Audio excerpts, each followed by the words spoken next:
Mexico City, September 13th, 1847. As Chapultepec Castle casts a formidable shadow in the early morning light, the fields below its towering stone walls erupt in an onslaught of attacking United States Army infantrymen, as well as a small contingent of United States Marines. Inside the stone walls, and lining the parapets of the medieval-looking structure, are 750 Mexican soldiers, composed of local natives, itinerant farmers, and adolescent cadets from the nation's military school, headquartered here at the castle. They are Mexico's last line of defense in the ongoing Mexican-American War, the final barrier to the American forces taking of Mexico City. As the men inside the castle attempt to aim and fire upon their attackers, many are rebuffed by the incessant, thunderous striking of U.S. artillery fire into the castle walls. The American barrage has not stopped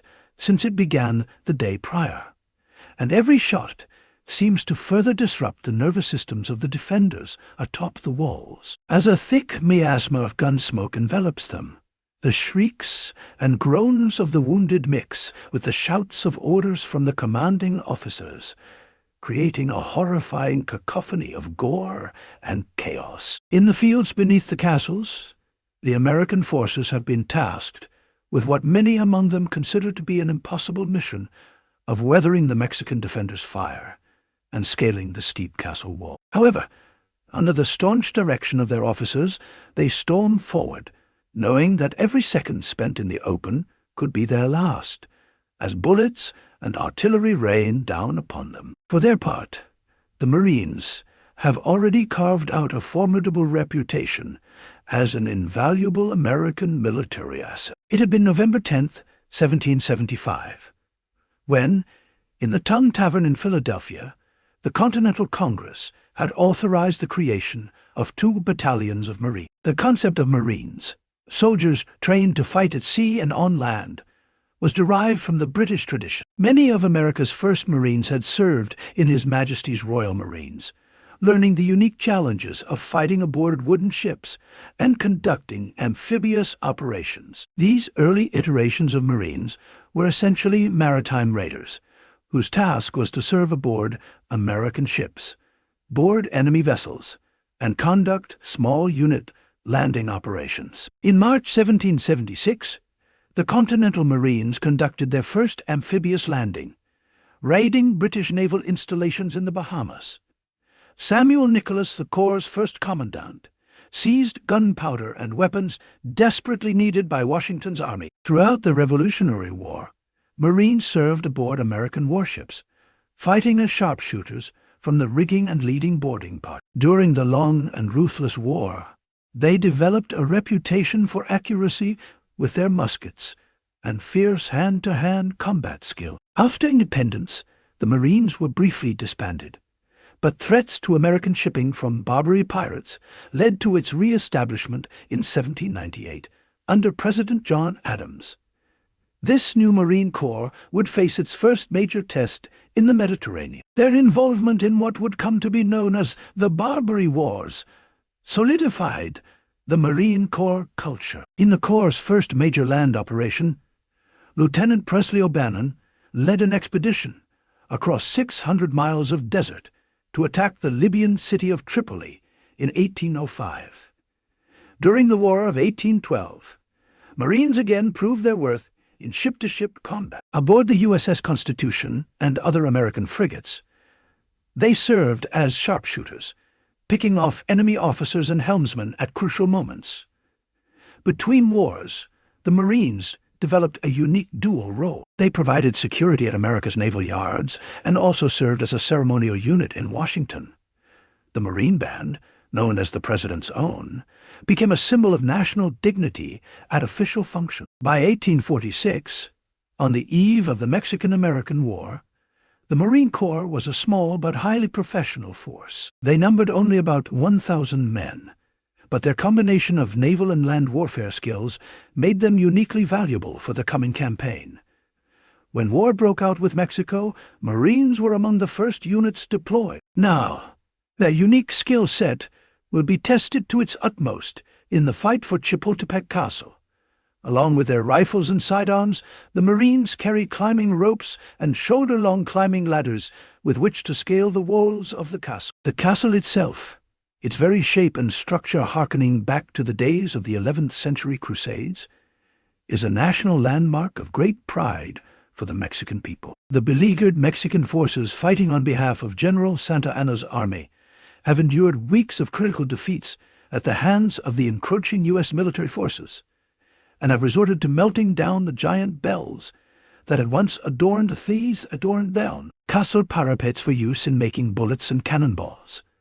The veterans among them are mostly members of the Battalion de San Blas, under the command of Lieutenant Colonel Felipe Cicotencatl. In the preceding days, these men have spent the majority of their time in hard labor, attempting to fortify the walls of the castle with sandbags and add to its defenses by digging ditches around its perimeter. Now, after nearly 24 hours of artillery bombardment, much of their efforts have been withered away under the effects of cannon fire. With every diminution of their defenses, many among the Mexican forces feel their morale begin to waver, as the looming possibility of being overrun by the Americans seems to be a more and more likely scenario. Still, the youngest among them remain undaunted. To the great admiration of their elders and superiors, the roughly 50 cadets from the National Military Academy now fight with unbridled tenacity,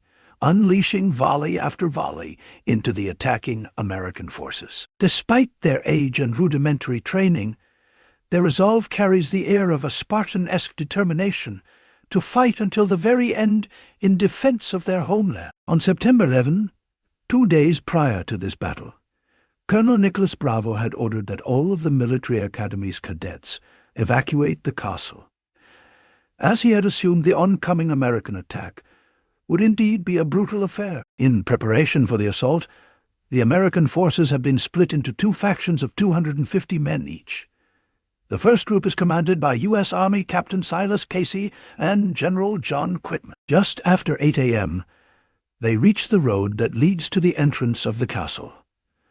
As rifle fire, cannonballs and grape shot pepper the ground around them and decimate their ranks, the Marines finally reach the base of the castle wall. Here, as fire continues to fall down upon them from the defenders directly above, they rush into position with their scaling ladders. Moments later, as their Marine comrades provide covering fire at a near-vertical trajectory, the first of the intrepid amphibious assaulters crests the top of the parapets and begin to lay down fire of their own as a vicious close-quarters fight unfolds atop the castle walls.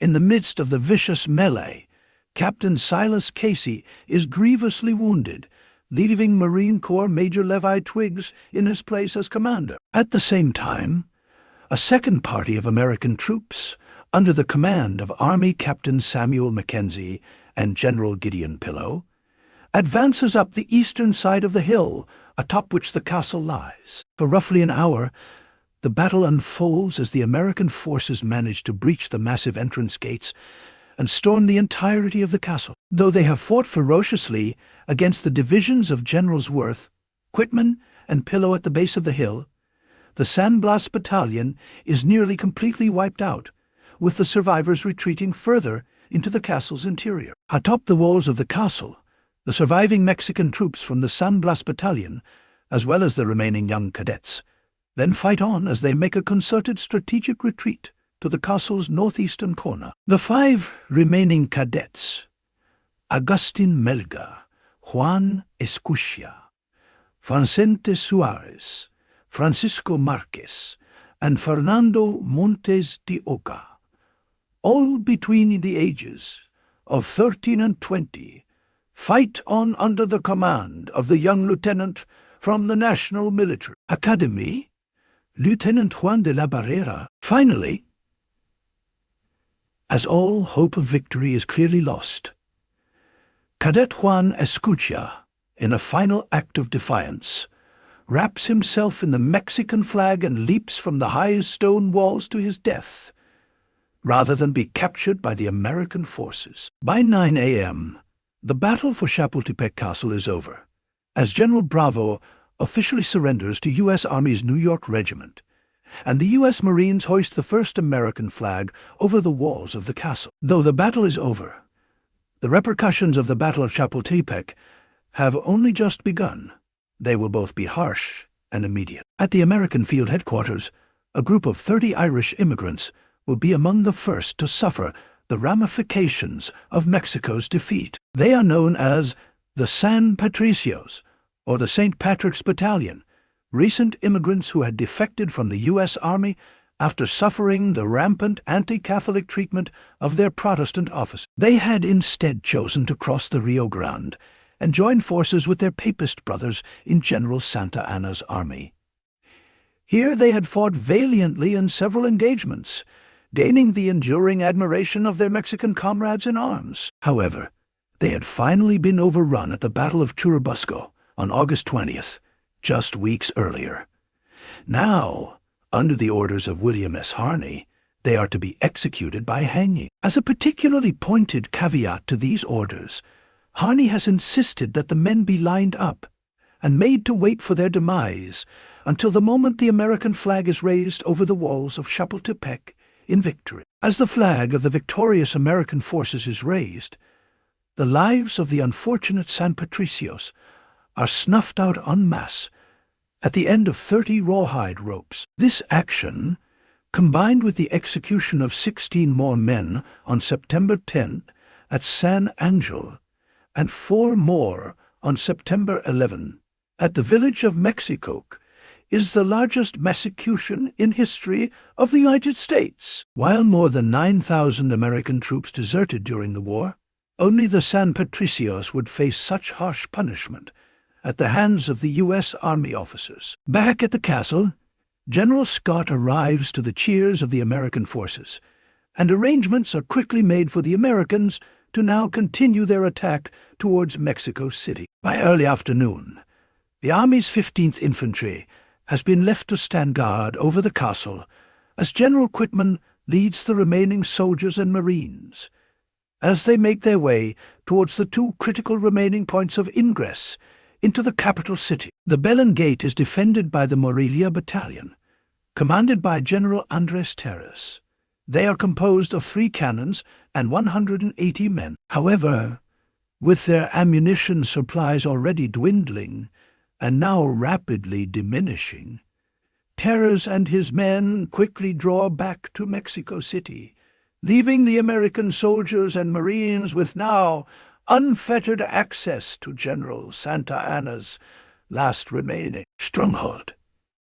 Here, with victory in sight, the American forces will face perhaps their greatest challenge yet in the Mexican-American War. Though they have made relatively quick and brutally decisive work out of taking Chapultepec Castle, the fight that will unfold next will be among the most costly in American military history. Though they have comported themselves with distinction on this day, giving birth to the Marine Corps hymn's famous line, "From the halls of Montezuma, the Marines in particular will face horrendous losses in the battle to come." Mayor Levy Twiggs, hero of this seminal engagement in the Corps' history, will fall just days later on September 15th, alongside 29 other Marines, leaving their casualty rate for the Battle of Mexico City at over 90%, and forever cementing the Marines' reputation as a small but tenacious and uniquely valuable fighting force